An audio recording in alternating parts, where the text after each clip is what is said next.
எங்க போற? பாத்ரூம் போறேன்ப்பா. இங்க வா. வண்டி நிக்குதா? அதுல போ. அதுலயா? போடா. ஐய காக்கா வேற ஆகி போயிட்டா. வெள்ளை சட்டை போட்டிருக்கான்ல அதுல போ. அப்பா வேண்டாப்பா. தம்பி நீ அவன் சட்டையில பாத்ரூம் போலன்னா நம்ம காக்கா இனத்துக்கே அவமானம். போ தம்பி. சரிப்பா போறேன்ப்பா. என்ன முதுகுல ஏதோ சூடா இருக்கு, என்னது?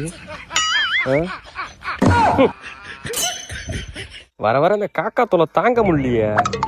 இப்ப என்ன பண்ற? அவன் தலையில போ. சும்மா இருப்பா, வேணாம்ப்பா. தம்பி தலைமுறையா அவன் தலையில போய் தான் நமக்கு பழக்கம். இத பண்ணலன்னா நம்ம காக்கா இனத்துக்கே அவமானம் தம்பி. சரிப்பா போறேன்ப்பா. என்ன அது தலையில சூடா இருக்கு? என்ன அது? காக்கா ஆகி என் புள்ளன்னு நிரூபிச்சிட்டடா. இருடா உனக்கு இருக்குடா. அப்பா இதை எடுத்துட்டு வரான்ப்பா. ஓ சாமியோ. தம்பி துப்பாக்கிட்ட ஓடிடுறா. கொக்கர கோகோ. அப்பா அது கோழிப்பா. ஐயோ ஆமால காக்கா.